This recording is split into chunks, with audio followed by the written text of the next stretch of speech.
buenos, bienvenidos al Cajón Desastre de la Fisioterapia. Somos Noelia Marqués y Gerard Berenguer. ¿Te ha gustado más la intro tradicional que he hecho ahora? Sí, por favor. Que antes me la has cambiado más crujido, más crujido la cabeza. Me dice, no, rollo, corta y volvemos a empezar. Y yo, ¿qué dices?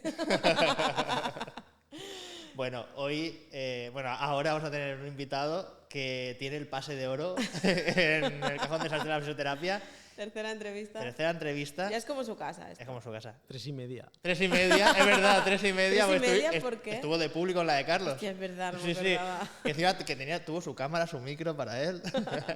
Y nada, Jacobo, bienvenido. ¿Otra vez? Yo primero pido disculpas por la gente que le estoy saturando, pero no es que la gente está encantada. Piensa que es cada mes, cuando nos llegan las estadísticas de YouTube, son los vídeos más vistos, todos los meses. O sea, y de hecho es lo que tiene más reproducciones. Yo el otro día revisaba, incluso en Spotify, que tenía cada vídeo como 3.000 y pico de reproducciones solo en Spotify. ¿Sabes qué pasa? Que como la gente lo escucha una vez, luego dice, mierda, tenía que tomar nota. Y luego lo escucha como 2 veces más para ir apuntando. Bueno, y tenemos gente como Alfonso, que es amigo en común, que Alfonso, el primero, decía, yo me lo escuchaba cada 2x3 porque era una masterclass y cada vez que lo escuchaba aprendía algo nuevo.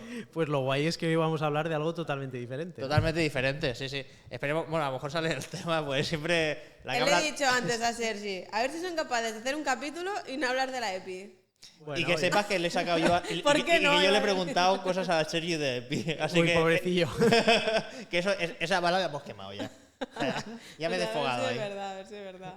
Bueno, Jacobo, ¿qué melón vienes a abrir hoy? Venga, va. En verdad el que queráis, pero creo que venimos a hablar de razonamiento clínico. Razonamiento clínico. Me encanta el tema. Me parece guay porque últimamente nos están pidiendo un montón que hablemos de patología. Entonces esto sería como el paso previo, ¿no? De hablar de patología. Un poco... Bueno, como intentar ordenar todo, ¿no? Sí. De una idea, o incluso vamos a hablar de problemas que hay hoy en día con el tema del razonamiento clínico en la fisioterapia realmente. Y creo que puede ser útil también porque cuando llevas muchos años tratando, yo creo que nadie se plantea cómo valoro yo, ¿no? Ya. ¿Tú te planteas cómo valoras a un paciente? Yo no me lo planteo ya, pero ¿Qué razonamiento haces? Lo tienes súper integrado. Y creo que es guay que la gente pueda reflexionar y pensar cómo lo hago, se me pueden escapar cosas, lo puedo hacer mejor. Ya. Entonces, me parece guay el tema. Y por eso hemos traído a Jacobo, que es un crack en eso. Yo creo que estamos llegando a un punto... O sea, normalmente la fisioterapia va por rachas, eso lo sabemos todos, ¿no? Sí. Y estamos llegando a un punto en el que está cogiendo mucha importancia, lo que digo yo, los ingredientes, o sea, las técnicas que usamos cada vez son más innovadoras, tienen más potencia, son más específicas, más tecnológicas y está muy bien. Está muy bien tener muchos ingredientes y buenos ingredientes, pero si no sabes qué cocinar, ya puedes tener los mejores ingredientes del mundo, que va a ser una mierda. Y ahora estoy viendo cada vez más ese problema. ¿Qué es lo que ocurre? Que la mayor parte de los formadores, ya sea en la universidad o en másters o lo que sea, que a día de hoy estamos impartiendo formación, casi todos venimos de una escuela, ya sea de osteopatía, ya sea de terapia manual, en las cuales se nos ha formado muchísimo en el razonamiento clínico. Sí, totalmente de acuerdo. Y lo que yo estoy viendo ahora es que las nuevas generaciones que salen son personas que controlan muy bien las técnicas, hacen grandes ecografías, hacen grandes técnicas invasivas, pero no saben razonar. Y no saben cuándo utilizarlas. Y es un gran problema. Esto justo lo comentábamos también hace 15 días, que parece que si eres muy bueno haciendo ecografía y muy bueno pinchando, eres un gran fisio. Pues igual no, igual eres No, y para nada. No, pero incluso llegas a ver abordajes o técnicas aplicadas en estructuras que dices, esto que acabas de hacer aquí en Instagram, o sea, tampoco tiene una gran relevancia clínica para el síntoma del paciente. Exacto. Y ese problema yo lo veo cada vez más. Y mucha gente que me puede decir, oye, pues es que esta técnica no me va muy bien. Y dices, ¿pero cómo la estás usando? ¿Cuándo la estás usando? Claro. Para todo. Yo digo una cosa que a mis alumnos les impacta mucho, y porque últimamente sobre todo se me conoce mucho por la ecografía, por la invasiva y tal. Yo creo que la utilizaré en un 20-30% de mis pacientes. Y se quedan como diciendo, ¿cómo? Digo, pues porque no es obligatoria. Es una ayuda, y es una muy buena ayuda, pero no siempre es necesaria. Entonces, lo más importante en cualquier fisioterapeuta, sin ninguna duda, es tener un buen razonamiento clínico. Totalmente de acuerdo. También creo que se está abusando de esa palabra, porque todo el mundo dice, hay que tener buen razonamiento clínico, pero nadie lo explica. Ya. O sea, ¿qué es buen razonamiento clínico? Bueno, y aparte creo que tiene un impacto muy negativo en la profesión también, porque es como que te viene un paciente y tú le vas a aplicar, vamos a decir EPI, que os gustaba, y te dicen, no, porque EPI ya me la han hecho. Y claro, pues que luego igual indagas un poco exactamente qué te han hecho, cómo te lo han hecho, dónde. Es que igual le han hecho EPI por algo que no, en un lugar donde no tenía la lesión. O porque, por ejemplo, tenía tendinopatía rotuliana y le han hecho EPI en el tendón rotuliano, muy bien, pero se han olvidado todo lo demás. Y eso evidentemente no va a mejorar esa persona. Por más que perjudica un montón la profesión. La profesión perjudica técnicas que quizá podrían ser, o sea, funcionar o ser más efectivas y que puedan llegar a coger mala fama porque hay un mal razonamiento detrás que hace que no funcionen al final. Y vamos a poner el ejemplo más claro. Es que además entrelaza un poco todo lo que hemos dicho, que podría ser, vamos a hablar de electrólisis, la electrólisis, ¿no? Y dos tipos de pacientes en los que vamos a tener misma técnica, misma ecografía, resultado totalmente diferente. Una tendinopatía rotuliana, ¿vale? Pues vemos, no hacemos razonamiento clínico, vamos directamente con el ecógrafo y vemos una patología, ¿vale? Y en las dos es sintomática, de hecho. Vale. Un paciente, que lo hemos hablado además últimamente, un paciente que no tiene un buen control, un buen sistema de inhibición descendente del dolor, es decir, que su cuerpo no es capaz de producir una analgesia del dolor adecuada, ¿vale? Ese paciente le haces una electrolisis, lo jodes una semana y probablemente el efecto regenerativo sea nulo o muy poco, porque los efectos regenerativos también se pueden anular o ver dificultados por cómo funciona el dolor de ese paciente. Yeah. Entonces, ¿cuál es el problema? Que yo tendría que haber hecho un buen razonamiento clínico y ver que quizás en ese paciente no es el momento de aplicar esa técnica. Primero tengo que conseguir que ese sistema de inhibición descendente vaya bien, que sea capaz de que su dolor o su nocicepción o el problema que sea, no me meto ahora en eso, ¿no? Sí. Se regule bien y luego aplicar una técnica de alta intensidad para poder generar un efecto regenerativo. Ya, totalmente de acuerdo. En cambio, en otro que le va súper bien, o sea, que no tiene ningún problema en el sistema de inhibición descendente, le aplico la técnica y ha sido la técnica perfecta. Sí. Y la presentación era la misma. Sí, no, por eso hay tantos factores a valorar y a tener en cuenta, pero es que ya desde que se sienta el paciente delante tuyo. O sea, tú, el sistema descendente, ya solo con ver a la persona puedes empezar a intuir totalmente si lo tiene activo o si no lo tiene activo. Totalmente. Y cuando te empieza a explicar también la cronología del dolor, de su síntoma, te da más información todavía.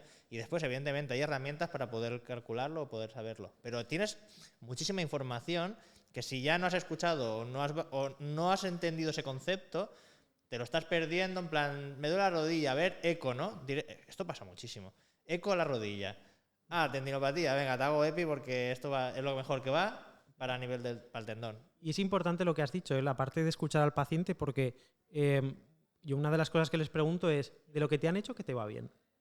100%. ¿Qué te va bien? Sí. ¿No? Porque te dicen, no, es que, y esto es también un problema de egos, porque dicen, no, es que la última vez que me hicieron electrolisis me fue fatal.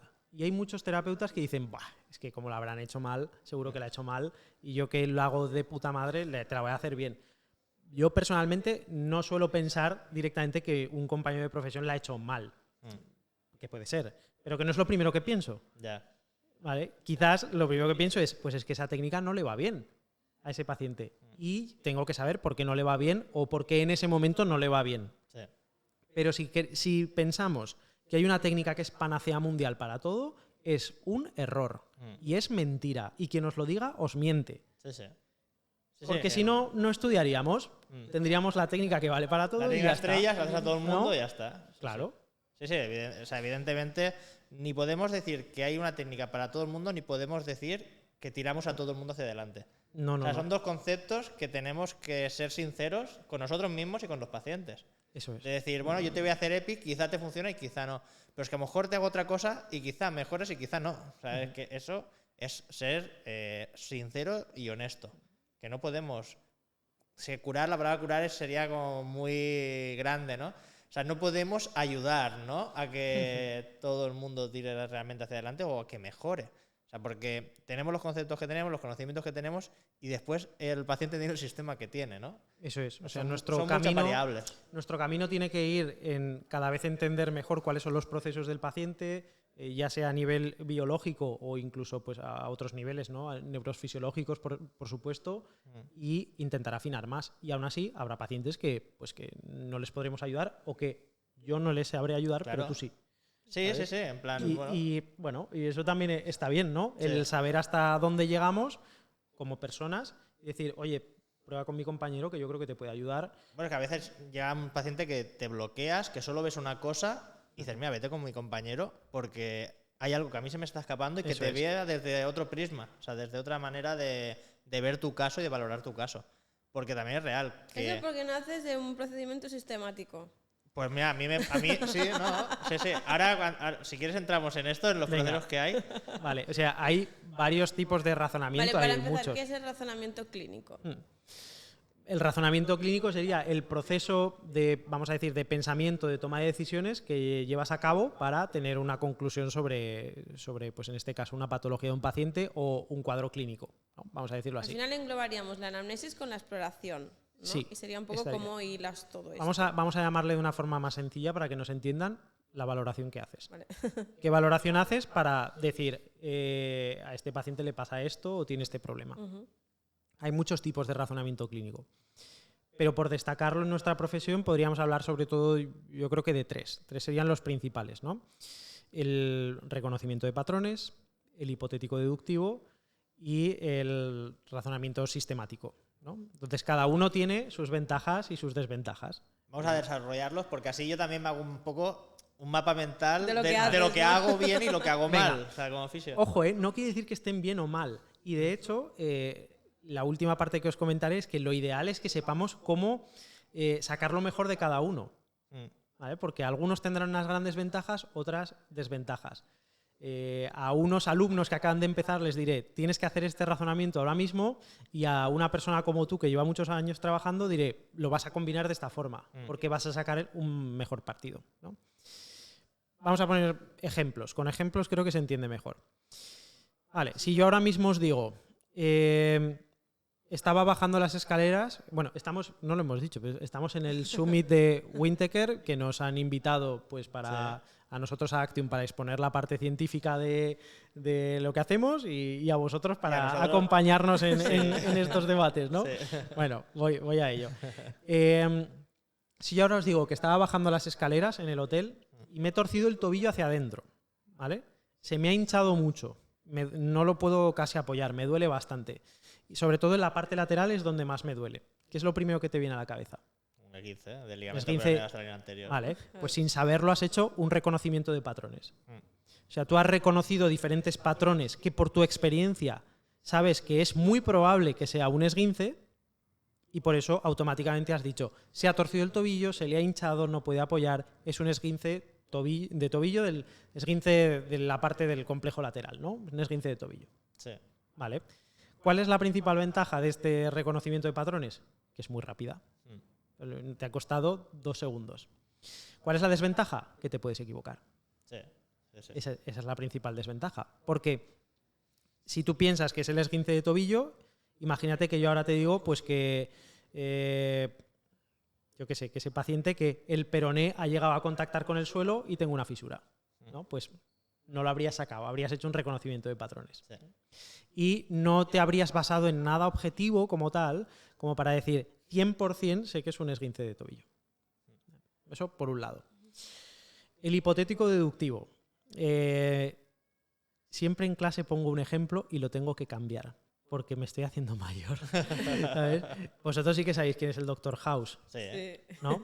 Vale. Sí, claro, pues hay algunos de mis alumnos que ya no saben quién es. Claro, ya no lo saben. ¿Vale? Bueno, el Dr. House lo que hacía era, bueno, tenía un paciente, llegaba un paciente y él reunía a todos sus médicos y ponía una pizarra.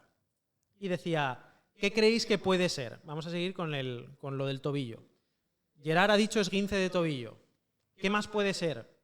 Pues Noé dice, yo creo que puede ser una fractura del peroné. Fractura del peroné. ¿Qué más podría ser? Pues yo qué sé, me lo invento. Una ruptura del tendón de los peroneos. Tendón de los peroneos. Vale, muy bien. Si el problema de un paciente está en esas teorías, genial. Pero ¿y si no está? ¿Y si resulta que ese paciente pues tiene 16 años y tiene un osteosarcoma y ha hecho un apoyo y se le ha fracturado, pues yo qué sé, el peroné porque tiene un cáncer. ¿Vale? No lo hemos puesto en nuestras hipótesis, nos lo hemos perdido. Hemos perdido ese paciente. En el reconocimiento de patrones también. Si no sabemos exactamente cuál es el problema, hemos perdido a ese paciente. Ventajas de estos dos son relativamente rápidos. Desventaja, necesita mucha experiencia. O sea, la persona que la haga tiene que tener mucha experiencia y tiene que tener unos conocimientos muy amplios para no saltarse ninguno de esos problemas. Tiene que ser como un ChatGPT. Sí. Básicamente. Sí, o sea, sería... Meten información, ¡pam! Esto, ¿no? El resultado. Eso es. O sea, tiene que tener la información, si no, no te la puedes sacar. Exactamente. Si no tienes ese conocimiento, si no tienes esa experiencia, nunca vas a dar en el clavo. Sí. ¿Vale? Y nos quedaría el razonamiento sistemático. El razonamiento sistemático tiene la desventaja de que es el más largo. Ahora veréis que lleva tiempo, ¿vale? Pero la ventaja es que no se escapan los pacientes. Yeah. O se escapa un porcentaje muy bajo. Muy, muy bajo.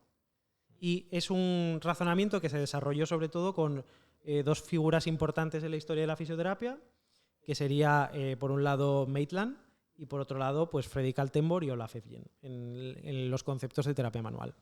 Haciendo un procedimiento sistemático puro, ¿cuánto tiempo puedes estar valorando? Ya sé que eso puro depende mucho de la patología, pero bueno. Rollo, si no mezclo reconocimiento de patrones ni nada. Depende, o sea, depende de la zona. Porque yo te diría, si es un tobillo, por ejemplo, te va a costar tiempo, pero no te va a costar tanto tiempo porque no implica muchas articulaciones como tal. Ahora bien, si nos vamos, por ejemplo, a una zona lumbar baja, ahí ya la cosa cambia, porque el razonamiento sistemático puro implicará que valores prácticamente toda la zona lumbar, sacroiliaca, incluso coxofemoral, o sea, muchas cosas. Entonces, ¿qué pasa? Que te dirá el clínico, ya, me parece muy bien, pero yo no puedo hacer una valoración de 1 hora y media. No puedo hacerla. Y estoy de acuerdo, no la puedes hacer. Sin embargo, creo que es totalmente básico que todos los clínicos aprendan esa valoración sistemática para que la tengan súper integrada. Y después, cuando ya la tengan integrada, puedan saltársela.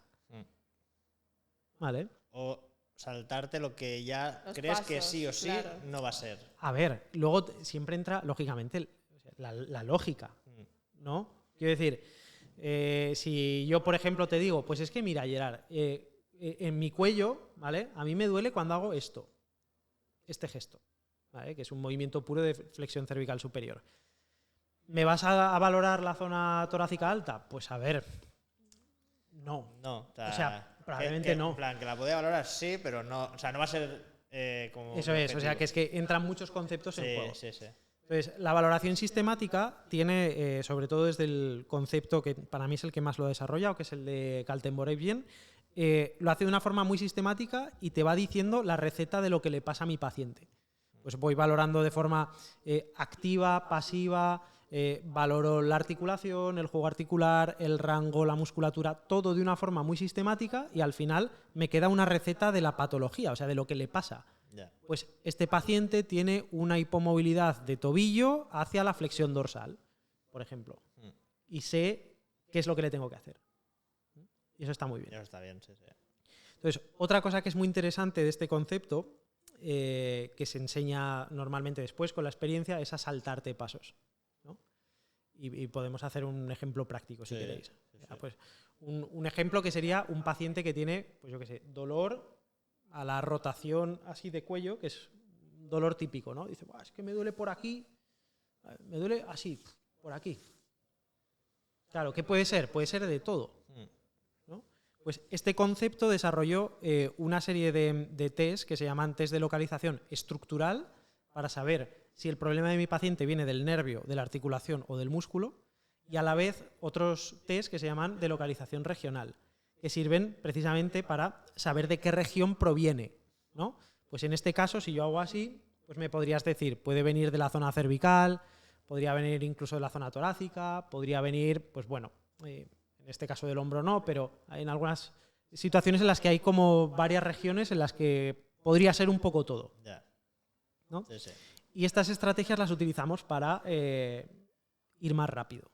Porque si no, si fuese siempre sistemático, tendría que valorar en ese paciente todas las vértebras cervicales, todos los músculos implicados que puedan llegar a esa zona cervical, todos los nervios que tengan que ver con esa zona cervical y, lógicamente, pues no es... Ya, no te va a dar tiempo clínico, o sea, es imposible. O sea, no tendrías tiempo material para poder hacerlo. Pero esto, os digo, se puede desarrollar mucho, se puede complicar muchísimo, pero sí que me gustaría mostrar una forma sencillita para que por lo menos la gente que nos escuche pues que vea que se puede hacer de una forma muy sencilla. Y lo chulo de este razonamiento es que se basa en la biomecánica y en la anatomía. O sea, es que no tiene, quiero decir, no genera muchas dudas. O sea, yo te puedo decir, mira, a ti te duele la pierna porque tu respiración craneosacra va mal. No digo que sea mentira, digo que bueno, pues explícame por qué.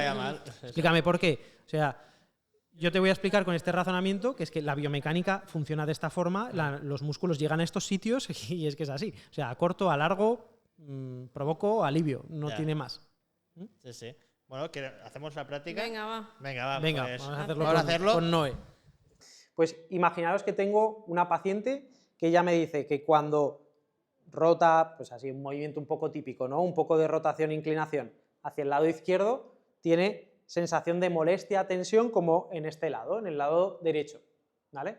Lo primero que me preguntaría en esta paciente, ya que es un dolor ligeramente irradiado, o incluso cuando no lo es, cuando no es muy irradiado, digo, ¿hay alguna implicación neural? Lo primero que tengo que hacer es descartar el nervio, porque si yo hago una evaluación muy larga y el nervio es el problema, probablemente vaya a irritar a ese paciente. Entonces, lo mejor es intentar, por así decirlo, descartarlo lo primero.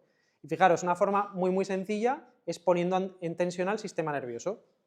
Yo puedo dejar en una pequeña pretensión el sistema nervioso desde las raíces principales, que son las del mediano, es con las que más podría tirar, y le digo a mi paciente que llegue justo al punto de síntomas. Me dice, ahí me aparecen los síntomas. Manteniendo estable al paciente, intento poner en tensión el sistema nervioso desde muy lejos.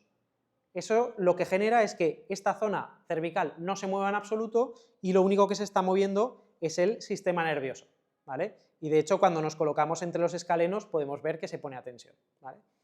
¿Qué es lo que espero ver aquí si hay una implicación del sistema nervioso? Literalmente, me da igual que aumente el síntoma o que disminuya, lo único que miro es que cambie, ¿vale? Porque lo que me está diciendo es que yo estoy cambiando a distancia el sistema nervioso, no estoy tocando nada más, y si eso cambia el dolor de mi paciente, pues hay alguna implicación. Si hubiese una implicación, automáticamente mi mente cambia y se va a la neurodinámica para hacerle una evaluación neurodinámica completa para saber qué le pasa. ¿Vale? Supongamos que no es el problema, ¿vale? Pues hemos descartado ya el sistema nervioso, que no es poco, ¿eh? Vale, vamos a pensar si hay una implicación más muscular o más articular. A nivel articular, la verdad es que lo tenemos bastante fácil, porque si justo en este punto ella tiene síntomas, yo puedo intentar, manteniendo la cabeza justo en esa posición, generar simplemente una pequeña tracción muy general, para ver si eso modifica los síntomas.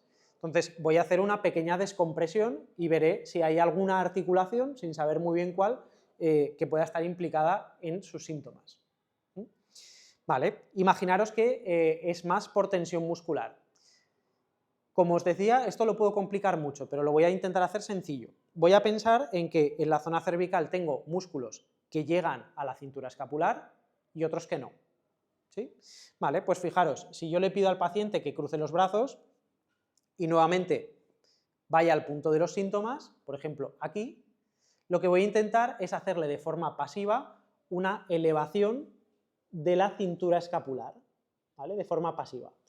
¿Qué consigo con esto? Que toda la musculatura que llegue a la cintura escapular se acorte, es decir, se relaje.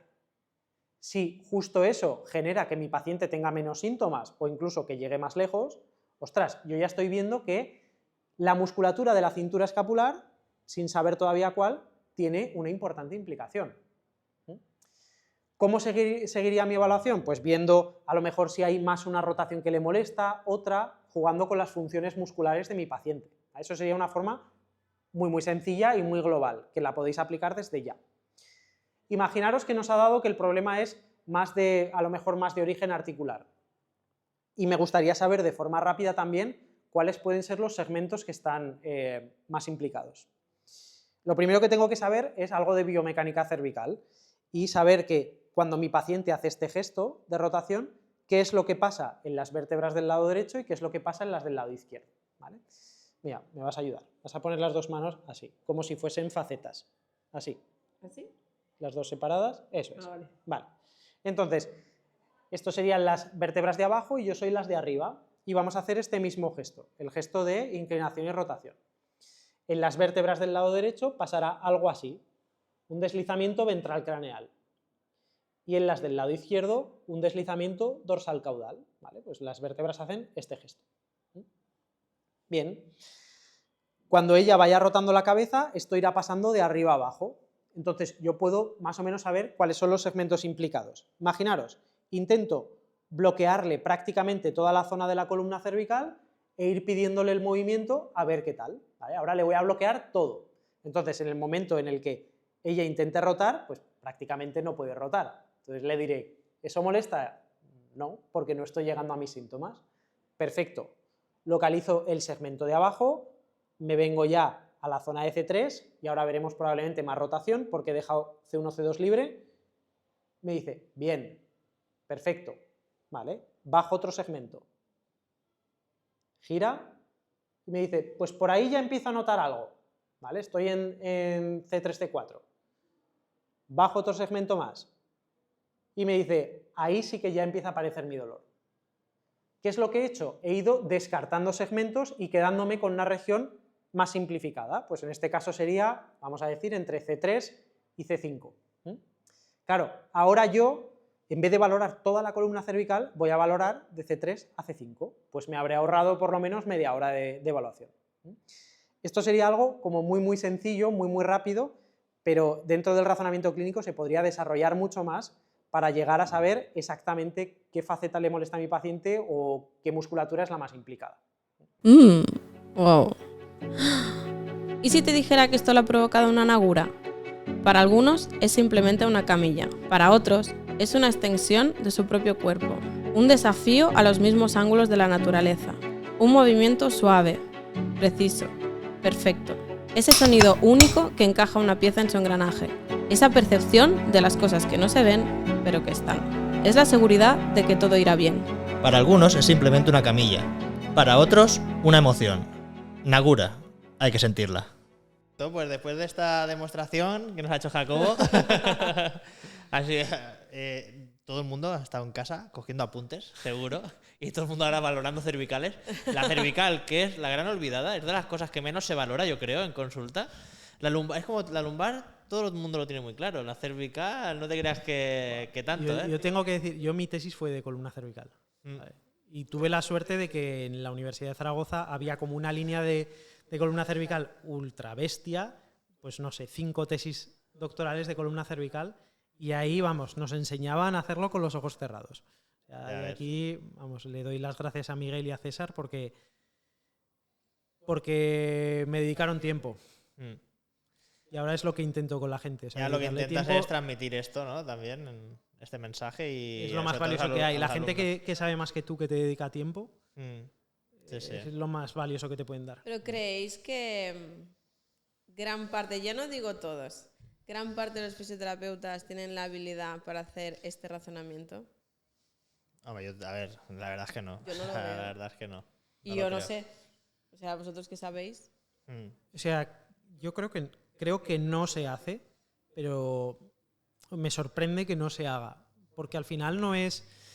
Joder, o sea, es que no es algo esotérico. ¿Tú piensas que tienen las habilidades pero que no lo aplican?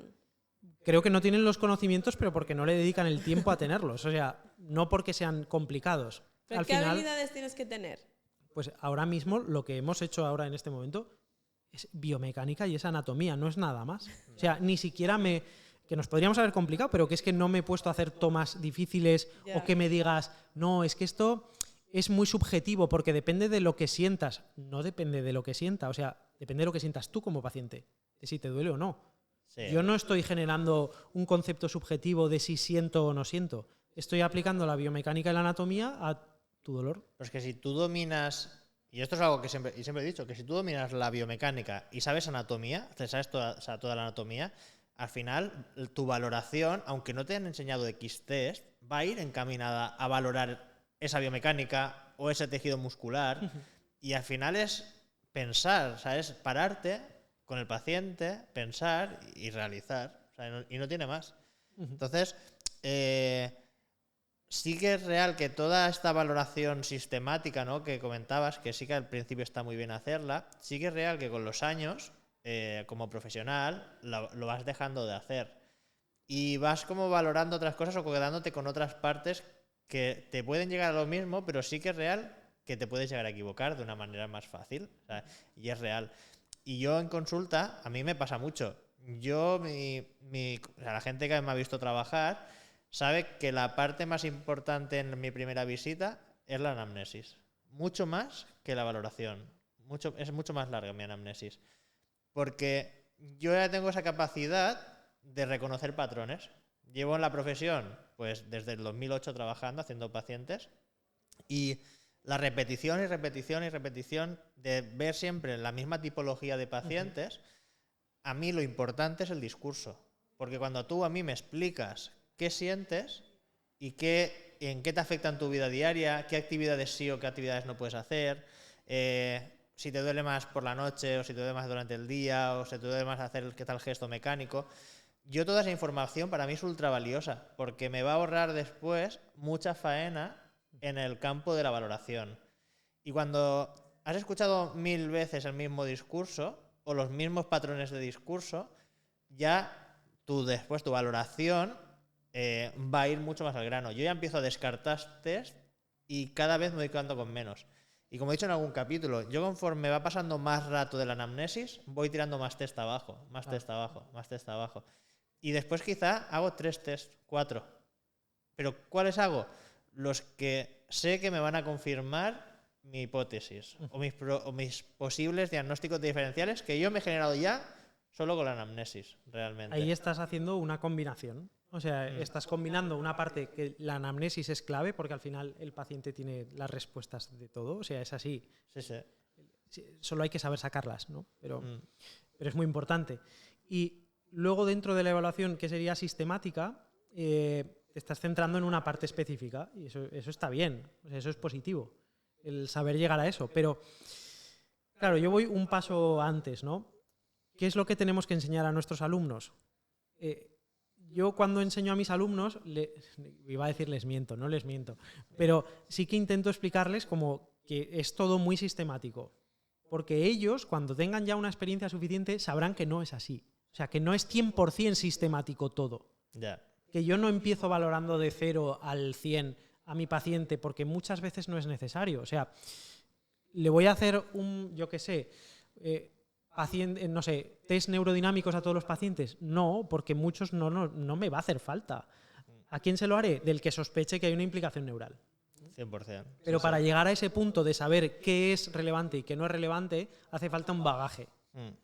Entonces, durante ese bagaje lo ideal es que tenga muy claro todo el proceso.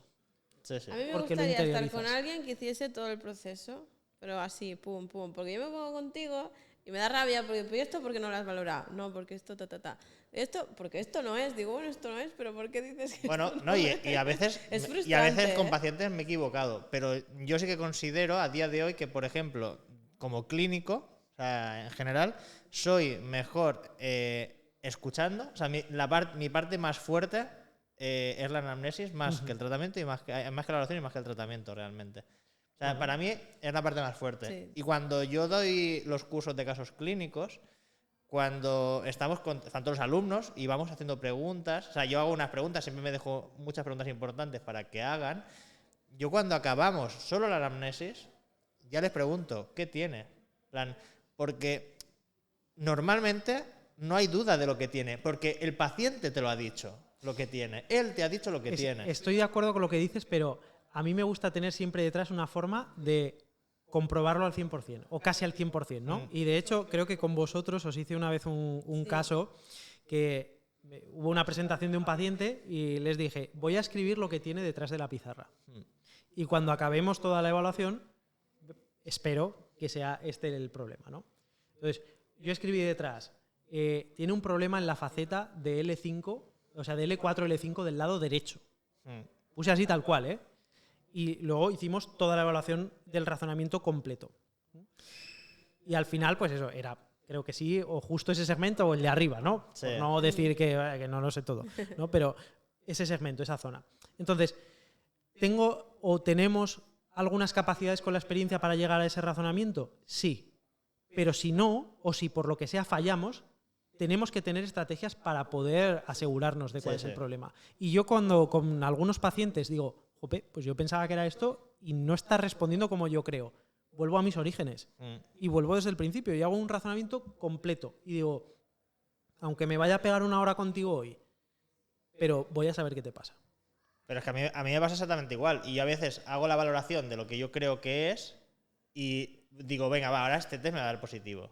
Y cuando te da negativo, se te va todo abajo. Porque de repente dices, buah, vale, abre la mente porque tenemos que volver a empezar. O sea, eso es. Pero es que eso es así, vale, yo realizo los tests, no me dan positivo, y da igual, aunque te den positivo y digas, buah, lo he acertado y tal, no sé qué, puede ser que te hayas equivocado también. O sea, es que, y me ha pasado de haberme equivocado. Y recientemente incluso me ha llegado a pasar con algún paciente, decir, hostia, pensaba que era esto y será algo totalmente diferente. Eso es lo que me preocupa, que tú, por la formación que has tenido, o la gente de cierta edad, por la formación que ha tenido, tiene las estrategias, pero es que creo que ahora cada vez menos, o sea, los alumnos cada vez tienen menos estrategias. ¿Y dónde radica el problema de esto, de que tengan menos estrategias? En la moda, no tengo ninguna duda. O sea, cuando nosotros estudiábamos un máster, un posgrado, lo que estaba de moda era la terapia manual. Y la terapia manual tiene un grandísimo razonamiento clínico. Es así. ¿Qué está de moda ahora? Muchas cosas, pero especialmente la fisioinvasiva. Y lo digo como formador de invasiva. La invasiva no tiene un gran razonamiento clínico detrás. Es así. Es una parte técnica muy buena, creo que potencia mucho el conocimiento anatómico, el conocimiento fisiológico, pero no el razonamiento clínico. Pero también depende de quién te la dé.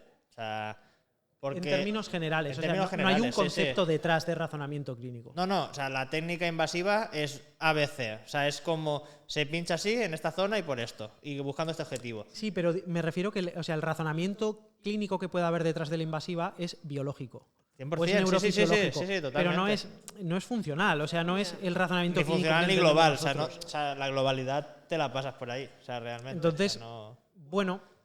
que yo hago invasiva, que parece que lo estoy criticando, pero tiene muchas cosas buenas, pero es que para mí la invasiva es un ingrediente.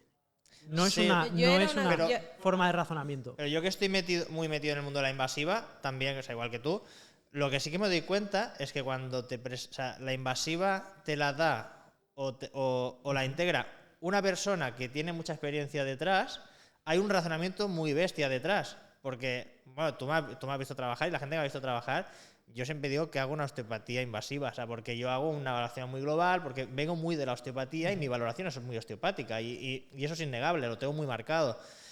Y cuando veo otros osteópatas o fisios osteópatas que dan clase invasiva, lo encaminan por aquí también.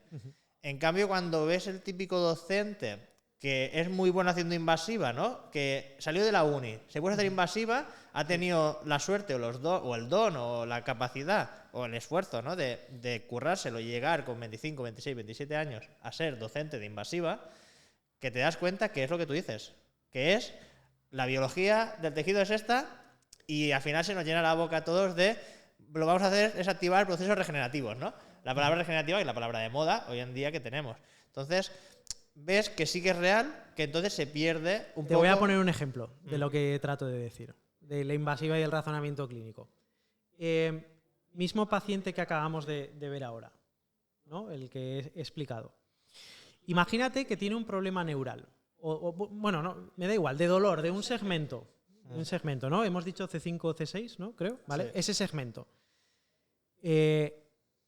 Probablemente una persona que hace invasiva, que solo hace invasiva, habría dicho, vale, más o menos esta zona del cuello, voy a tratarle aproximadamente estos ramos dorsales que llegan a este segmento, ¿vale? Que es la zona de dolor, y ya está, ¿no? Sí.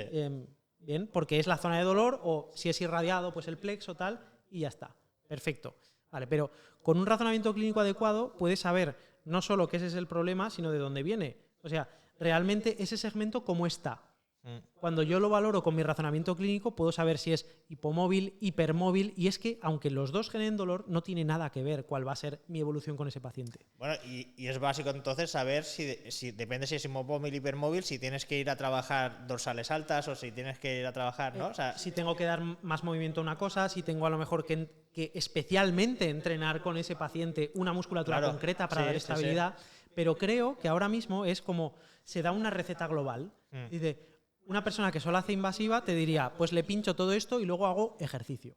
Ya. Digo, ya, pero no puede ser, o sea, sí, ¿le va a ir bien? Sí, pero ¿por qué? O sea, y no a todos igual. Entonces, lo que te permite el razonamiento clínico, bien hecho, lo tengo claro, es libertad. O sea, es libertad de saber qué le pasa a mi paciente y cómo va a mejorar más o cómo va a mejorar menos. Y poder elegir. ¿Vale? Y no estoy diciendo que la gente que solo hace invasiva no le vayan los pacientes. Claro que les van. Y afortunadamente cada vez tenemos más terapias tecnológicas que hacen que no tengamos por qué pensar. Es que es así. Sí, es así. Pero es que yo me siento muy libre pudiendo pensar y pudiendo decidir. Y eso no quita que haga unas técnicas u otras. O sea, quiere decir que voy a saber de una forma un poquito más certera qué le pasa a ese paciente y por qué le ha pasado. Sí, ¿no? Bueno, es que falta razonamiento clínico, es que es lo que decimos. Falta razonamiento clínico, es que vuelve a lo mismo. Lo que pasa es que al final igual tampoco es un curso de invasiva, no es el lugar para aprender. No es el lugar, efectivamente, tú lo has dicho. Porque tú has dicho, ¿no? Sí. Porque los docentes que tienen mucha experiencia claro que hacen razonamiento clínico, pero tú no aprendes el razonamiento clínico en sus cursos, porque no va de eso. Claro, pero te digo, porque el problema está en que tú sales de la carrera y dices, quiero hacer invasiva, y te vas a un curso de invasiva. Y entonces, como tú dices, que no hay que dar un razonamiento clínico en el curso de invasiva, que bueno, podríamos hasta un punto llegar a dudar sobre eso. Yo no he dicho que no se tenga que dar, yo he dicho que no se da. No se da, vale, bueno, no se da. Ese alumno va a ser muy bueno haciendo invasiva, pero con cero razonamiento. O sea, con ningún tipo de razonamiento. Bueno, el otro día Carlos en clase nos preguntaba. Entonces, algo de razonamiento tiene que haber. Pero es que tiene que haber en cualquier tipo de curso. Exactamente. En cualquier tipo de curso.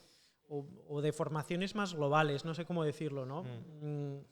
Pero en un máster de invasiva tiene que haber razonamiento clínico, porque para mí es igual hacer un máster de invasiva que un máster en osteopatía, que un máster en terapia manual. La parte de razonamiento clínico debería ser la misma, exactamente igual. Sí, yo creo que quizás, a lo mejor por lo que he entendido de Noé, es que el razonamiento clínico muchas veces implica como técnicas muy manuales, ¿no? Entonces, igual es verdad que no es el sitio, por así decirlo, o no lo sé, no tengo la respuesta. Bueno, pero ¿por qué no? O sea, yo en el curso de neuromodulación percutánea enseño antes de cada abordaje el test neurofuncional. Pero, y es terapia manual esto. Sí, pero no haces una diferenciación estructural, no haces unas técnicas manuales. O sea, creo que el razonamiento clínico, así como muy global, implicaría como demasiadas horas para quitarle a un curso muy específico, ¿no?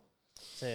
Entonces, de hecho, ese fue un debate que yo lo he visto en varias formaciones y que los compañeros de Universidad de Zaragoza, que abrieron un máster hace poco pues tiene una parte de fisioinvasiva y otra que no es de fisioterapia invasiva, como todos son terapeutas manuales, generaron esta misma duda. Y al final lo que decidieron hacer es hacer 3 módulos solo de razonamiento clínico. Bueno, pues, o sea, para generar una base, eso es. Pero como, entiéndeme cuando digo como aparte, ¿no? Es como una base y decir, vale, a partir de ahora hablamos todos igual. Vamos a empezar a ver. Es que esa base debería existir. Sí, estoy de acuerdo. Porque es como si tú me dices, vale, vamos a hacer osteopatía. Pero es que esto debería existir, tanto si haces invasiva como haces osteopatía. Exacto. No es algo de la invasiva. Pero por eso te digo que hagas el máster que tú hagas, tiene que haber un razonamiento clínico previo a hacerlo. Porque yo cuando estudio osteopatía, tú ahora puedes coger y decir, vale, la osteopatía pues tienes técnicas, no como concepto ya osteopático, no. Tienes técnicas manipulativas, técnicas miofaciales, tienes técnicas que tienen que tener un razonamiento clínico previo para hacerlo. ¿Y por qué la invasiva no? Volvemos, es que al final es por la moda. Es por la moda que la gente se salta al paso. Bueno, pues si se está yendo la moda de la osteopatía y está apareciendo la moda de la invasiva, pues que la invasiva coja la parte de razonamiento que hacía la osteopatía o que hacía la terapia manual, porque está de moda. Bueno, pues esa gente tiene que salir formada con razonamiento también. Yo creo que sí. Hay que darles un bloque de razonamiento clínico a esta gente. Yo creo que es la sensación, esto es ya mi opinión. Yo creo que la invasiva ha intentado apoyar mucho su razonamiento clínico en la parte fisiológica, o sea, biológica, anatómica, biomecánica te diría casi que no, más anatómica y biológica. que está muy bien, ¿eh? Sí. O sea, que está muy bien. Y joder, es que me parece mentira que lo estoy diciendo yo porque creo que soy de los que más lo utiliza. Pero creo que no es suficiente. O sea, creo que no es suficiente porque un tejido que está alterado y que yo sé cuál es el proceso biológico y tal, que es muy relevante, es muy importante, no es suficiente para saber por qué ese tejido se ha llegado a degenerar. Y ya no. ¿No? Sí, o sea, uno es el por qué y otro es qué más vas a hacer para que eso mejore trabajando otros sistemas. Eso es. O sea, yo es que lo diferencio de forma muy clara. Por un lado está el razonamiento clínico que me hace llegar a la conclusión de no solo de que ese tendón rotuliano está afectado, sino por qué se ha llegado a afectar ese tendón rotuliano. Y por otro lado está mi cajón de ingredientes, en los cuales está la invasiva, el razonamiento biológico y todo lo que tú quieras, que me va a hacer solucionar ese problema, pero porque yo lo quiero solucionar y porque sé que es importante para mi paciente. No sé si se está notando la diferencia. Sí. Y para mí son cosas diferentes. ¿Sabes? Porque pues si no, pues bueno, pues no sabemos muy bien por qué tratamos las cosas, ¿no? Claro, pero es que falta mucho de esto. O sea, falta mucho. Mira, yo voy a poner un caso, o sea, súper claro de lo que me pasa cuando doy clase muchas veces, que yo estoy explicando una patología de rodilla y a mí, como osteópata que soy, o sea, y que me han inculcado mucho, para mí el sistema nervioso autónomo es súper importante. Entonces, tío, para mí una parte en mi sesión, hazlo de la manera que quieras, manual, con corriente, como tú quieras, es generar un estímulo sobre la región dorsolumbar para la zona a nivel ortosimpática, para mejorar la vascularización de la extremidad inferior. Es un 1%, a lo mejor te va a variar un 1% el éxito de tu terapia. Pero tú esto lo dices en los alumnos, en clase, y te dicen, ¿qué está diciendo este ahora? Yeah. O sea, en plan, pero ¿ahora por qué se ha ido a hablar aquí del sistema nervioso autónomo? Si lo que tiene es una tendinopatía rotuliana, ¿no? Y hay, igual que este ejemplo, hay muchas cosas que se dejan, que no se dan importancia y dices, hostia, es que somos mucho más complejos y que tú no puedes mirar una rodilla como rodilla, o da igual, una rodilla como rodilla-cadera. No, hay muchas cosas que pueden llegar a influir ahí y por qué ya se desechan de por sí, ¿no? O por qué no se han explicado. Pero tú no puedes enseñar el razonamiento clínico que tú has podido coger estudiando osteopatía 5 años en un curso de invasiva. Y eso es una realidad. Tú puedes integrar cosillas, puedes despertar la curiosidad de los alumnos para que quieran seguir aprendiendo estas cosas. Sí, pero no lo puede, o sea, es imposible. No, que es algo aparte. Claro, o sea, es que esa parte, además, si ya existen estas formaciones. Bueno, ¿y nos habéis fijado que estamos hablando de todo esto como si fuesen formaciones de después de la universidad y esto realmente debería ser algo que los alumnos saliesen de la universidad sabiendo? O sea, hasta cierto punto. O sea, vuelvo otra vez. Es que esta conversación creo que la hemos tenido en el primer podcast parecida. Fue parecida. Llevamos una discusión hoy, madre mía. Fue parecida. Pero, por ejemplo, allá en la WIC, tú lo estarás viendo.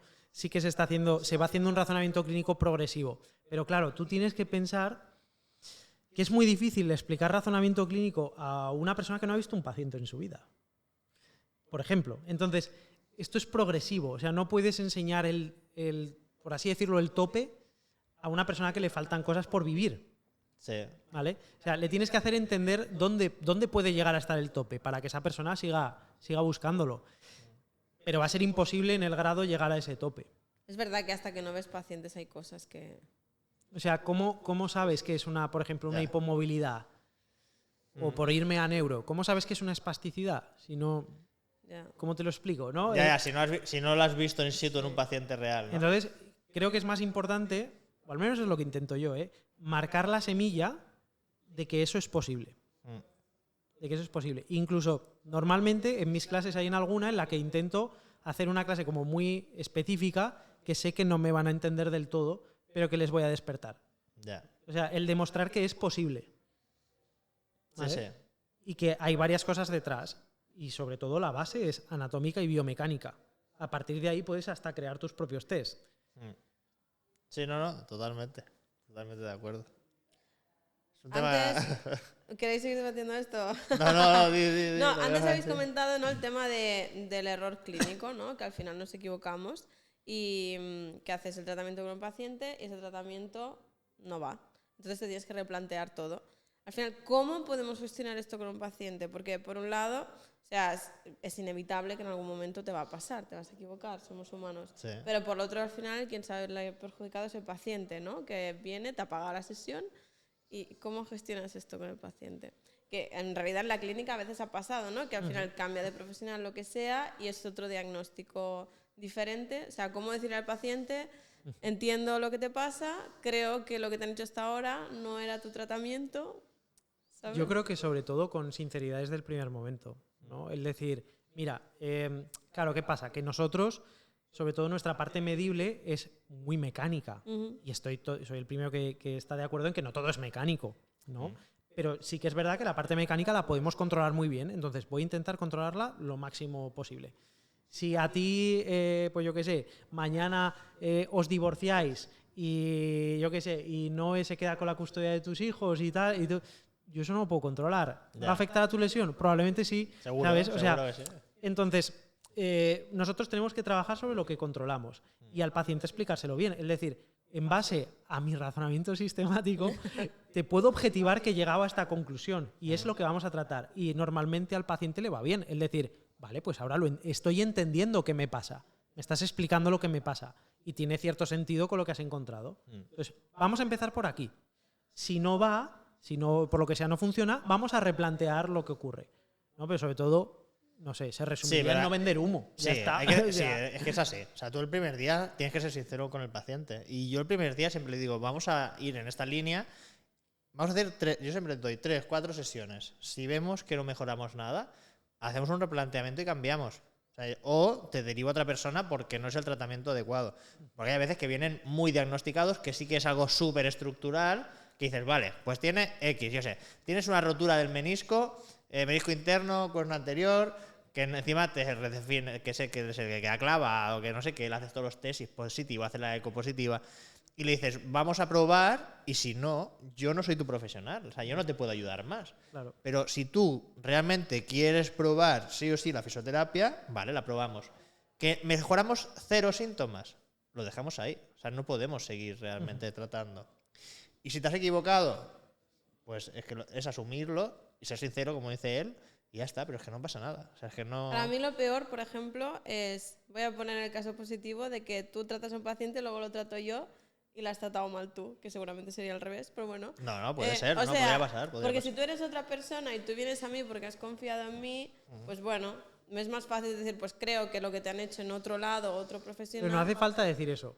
O sea, mira, la situación en la que estabas con Gerard probablemente fuese diferente y hizo este tipo de tratamiento y ahora ha cambiado tu situación. Ya, entonces vamos a plantear esto. Semana.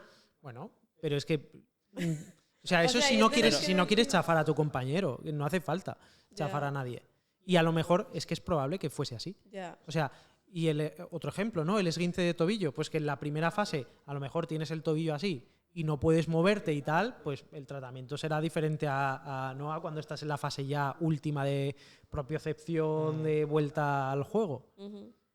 Entonces, eso los pacientes lo entienden. No, y que al final, mira, nosotros en clínica, o sea, y en nuestra clínica ha pasado. O sea, nos ha pasado de que un profesional realizase 2 sesiones, 3, cambie de profesional y diga, hostia, tío, que no era esto, que era algo totalmente diferente, incluso a nivel estructural. Pero también muchas veces por un tema de a lo mejor de que no he pensado en valorar eso o no he sabido valorarlo ecográficamente feeling, ¿no? y ya está. A veces también de feeling. Sí. De que el paciente tiene feeling con este Claro. fisio.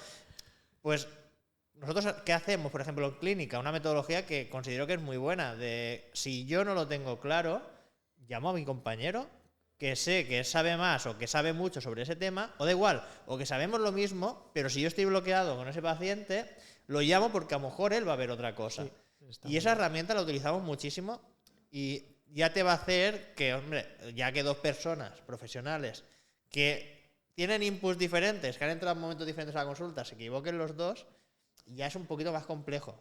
¿Sí? Para eso también es real que el que entra nuevo lo que tiene que hacer es no escuchar el discurso del otro, porque si no me estás sesgando ya me estás diciendo, yo creo que tiene esto, pero valóralo tú, ¿no? Entrar a ciegas. Y en plan, no, o sea, yo eso lo tengo prohibido, en plan, si tú quieres que yo lo valore, yo entro contigo, yo lo valoro y te digo, creo que tiene esto. Si los 2 coincidimos, perfecto. ¿Que no coincidimos? Pues ya debatimos tú y yo qué tiene el paciente. Claro. O sea, qué realmente tiene el paciente. Y eso es una buena metodología, si trabajas en equipo, con otros fisios, de poder apoyarte también en tus compañeros para poder llegar a un mejor razonamiento clínico si tú realmente tienes dudas o no tienes claro por dónde tienes que tirar. ¿Te he respuesto? Sí, ¿Te he respondido? ¿Te he respuesto? No es la primera vez que decimos esto. Ya. O sea. Porque, ¿sabes? Ella y yo nos inventamos palabras y las utilizamos y luego las incluimos en nuestro... Como el pantagoso, las introducimos dentro de nuestro vocabulario y luego mal. Y después ya no sabemos cuál es la de verdad. ¿eh? Bueno, da igual. Luego hay una cosa, ¿no?, que siempre decimos, falta razonamiento clínico.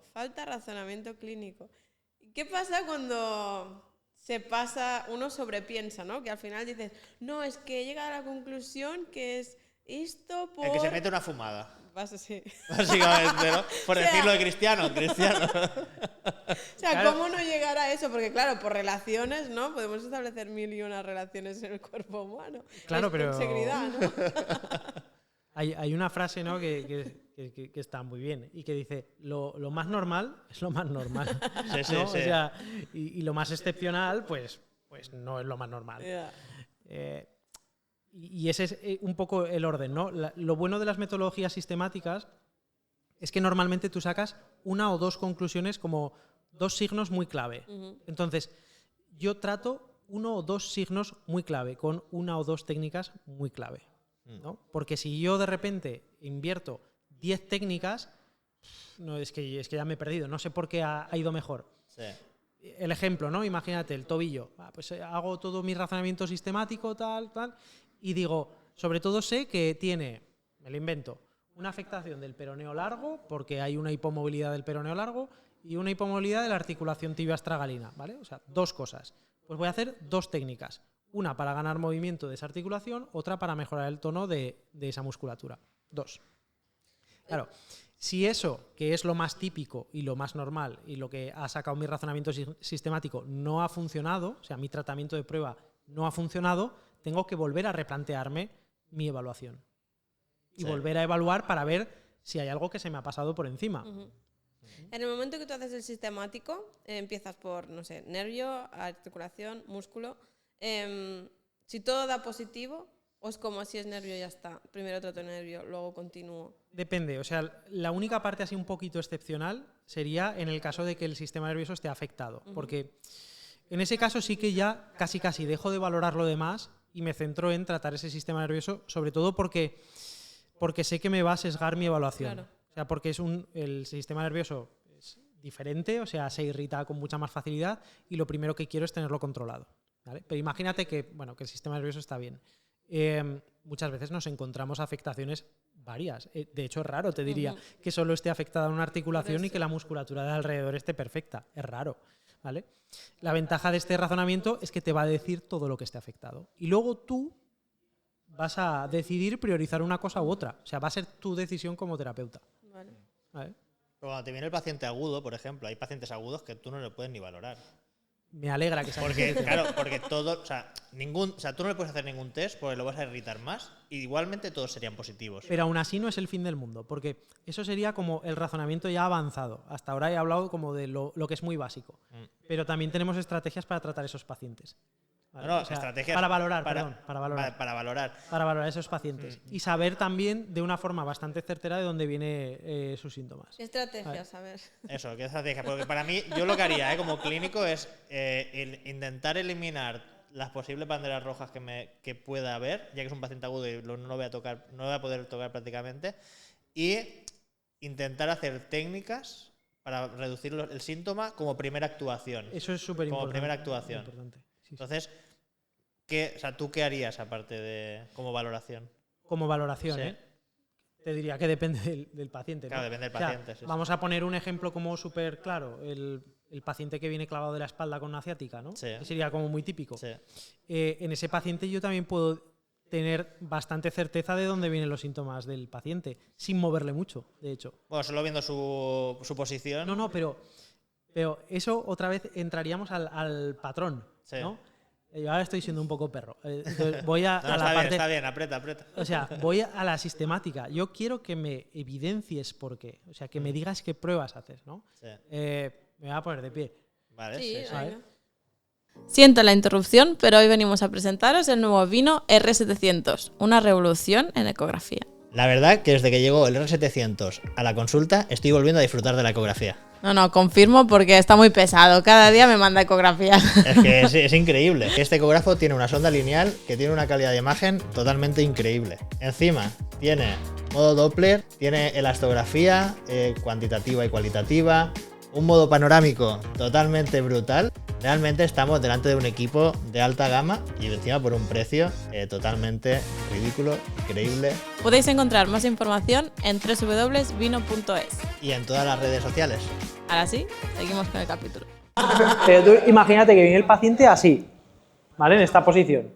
Claro, tú no le vas a poner a decir, a ver, hazme extensión, hazme flexión, o sea, no puedes, ¿vale? Sin embargo, yo desde esta posición sí que puedo saber la implicación neural, porque fíjate que está cerca de una posición de slam, que es muy típica, que se quedan en apertura del lado que les molesta y normalmente en ligera flexión porque abre más el foramen. Yo desde aquí le puedo decir, a ver, mueve un poco el pie, ¿te cambia esto algo los síntomas? Por ejemplo, o mueve un poquito la cabeza, ¿te cambia algo los síntomas? Estoy adaptando un test neural a la situación del paciente. Esa es buena, Jacobo, muy bien.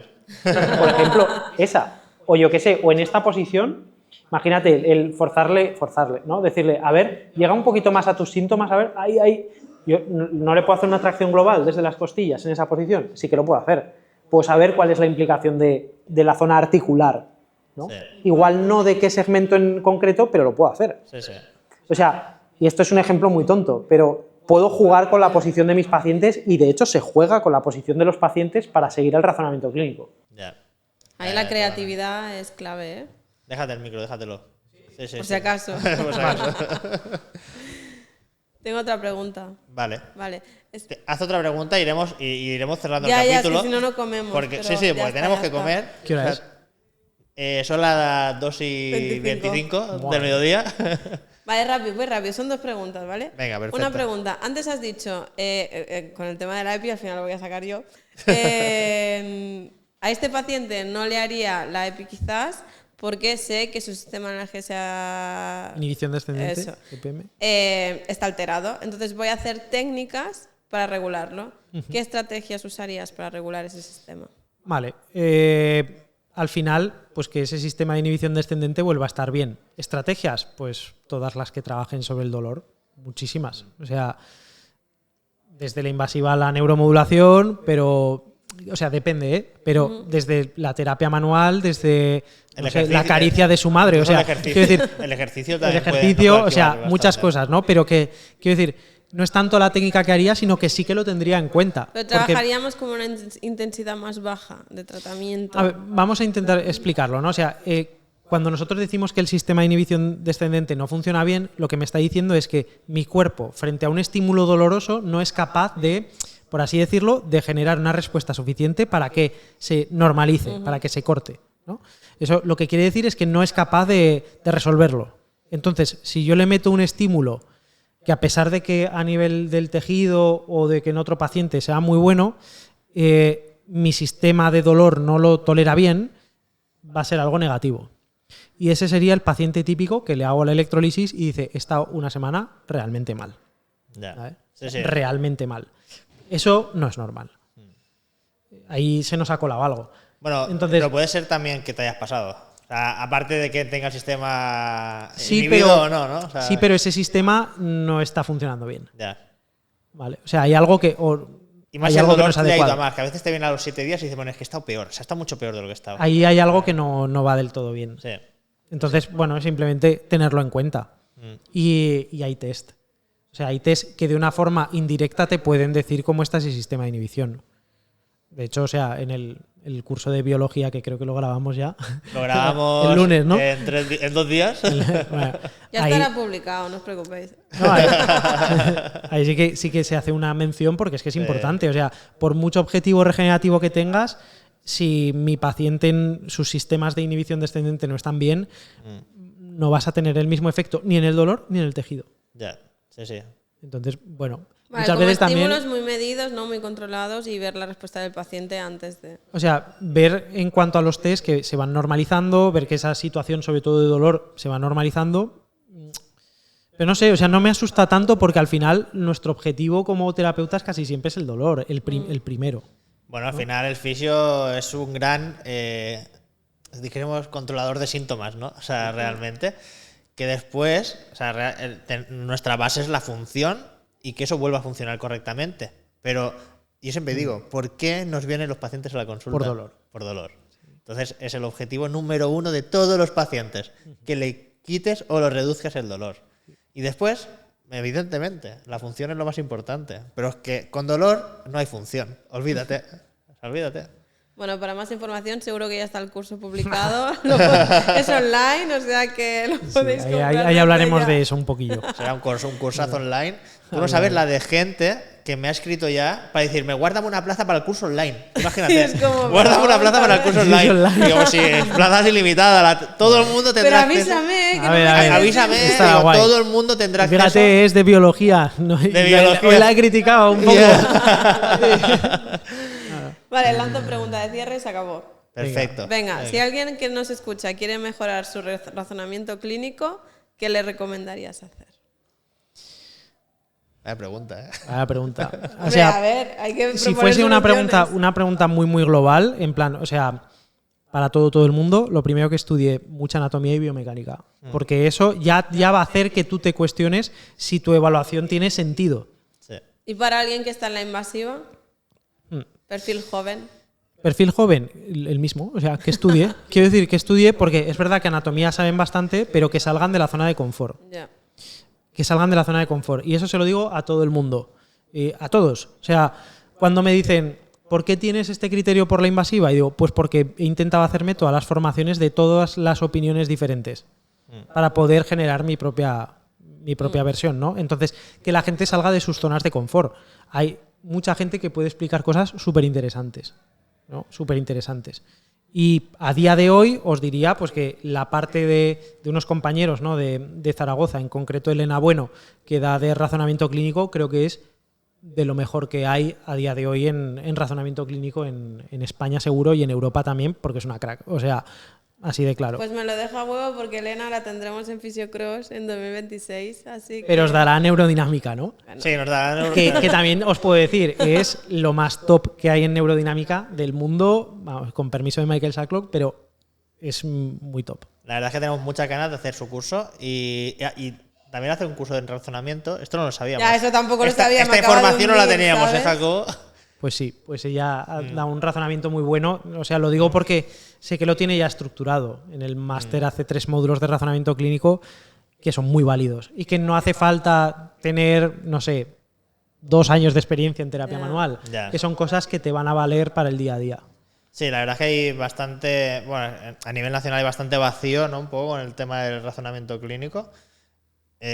Claro, la gente dice, estudio osteopatía para razonamiento clínico. Digo, es que no sé hasta qué punto merece la pena. Sobre todo, o sea, si tuviera que decir una frase, por favor, o sea, de que la gente, porque claro, se escucha mucho razonamiento clínico, ¿no? Pues mi frase sería, por favor, que tenga sentido. Entonces, Claro. para eso, estudiad anatomía, estudiad biomecánica y sabréis si tiene sentido lo que os están diciendo. Sí.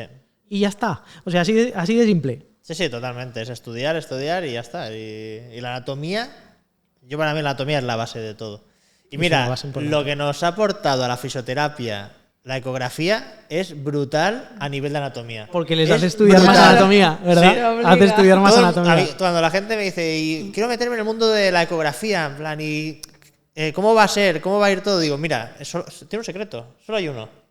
Estudia anatomía. Tienes que saber mucha anatomía. Cuando realmente comprendas la anatomía, tu curva de aprendizaje va a caer en picado. Porque de repente, ese mapa que es en plan, es que no entiendo el corte, es que no lo entiendes porque no sabes la anatomía exacta. Pero también porque nunca te han puesto corte transversal. Nosotros sí que nos pusieron cortes transversales y me pareció súper guay. Pero cuando tú Porque tienes luego ya acabas- realmente la anatomía muy integrada, es mucho más fácil que llegues a hacer mentalmente un corte transversal. Hombre, claro, porque sabes lo que vas a ir a buscar. Claro. Pero es que la gente cuando empieza a hacer ecografía no sabe ni lo que va a buscar. Cuando doy los cursos de ecografía, yo creo que a ti te pasará también. Eso pasa siempre cuando llegas al pie y a la mano, ¿no? Que es como lo que no se da en clase, ¿no? Sí. Y tal. Y les digo, chicos, a ver, pero que el pie es muy fácil. O sea, es que es muy fácil la anatomía. Lo que pasa es que no sabéis qué vais a Claro, buscar. claro. Entonces es muy difícil, ¿no? Sí. Si haces un corte y no sabes lo que vas a buscar, Esto es como si estás jugando al GTA y no tienes el mapa abierto, ¿no? En plan, bueno, vas circulando y no sabes por dónde vas, no sabes lo que te vas a encontrar. Ha estado bien esa analogía, ¿eh? Claro, no sabes lo que te vas a encontrar. Ya veo a Jacobo incorporando la analogía para sus cursos. Digo, esto es como el GTA. No, yo me lo imagino así. Es un mapa que se te va abriendo y vas descubriéndolo y ya está. Una vez que has descubierto ese mapa, eso ya lo tienes localizado, aprendido. Entonces, si tu mapa mental ya a nivel anatómico está mucho más activo, ¿no? O lo tienes mucho más presente, ya está, la ecografía ahí fluye, o sea, va a fluir. Y ha sido una muy buena aportación para que muchos fisios se obliguen, vuelvan a estudiar anatomía. El mensaje para casa es pensad. Sí, pensar. O sea, pensad. Ya está. Y constantemente cuestionar las cosas que... Yo me cuestiono las cosas todos los días. Mis conocimientos, los muchos o pocos que tenga, me las cuestiono todos los días. Es de una forma lógica, ¿eh? Pero es que esa es la forma de avanzar. Yo me los cuestiono tanto que yo cada vez estoy más saturado de información. Estamos en una era de tanta información que estoy ya, vamos...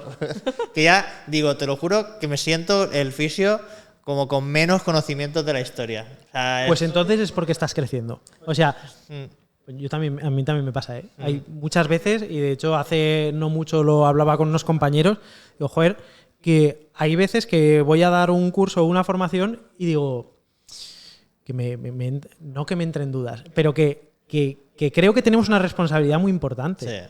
Sí. Entonces, que es bueno que nos cuestionemos las cosas y que seamos honestos.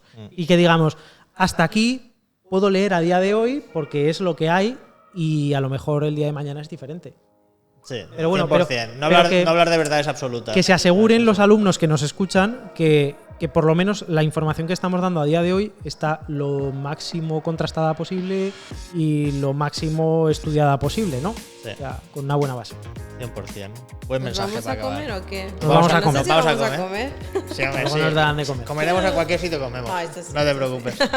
Pues nada, vamos a acabar de disfrutar de Ibiza, de este congreso que ha organizado Windtaker, que está siendo muy guay. Sí. Y nada, a ver qué más ponencias nos presentan. Y mañana me toca a mí. O sea, mañana te toca a ti, o sea que mañana todos a luchar. A ver.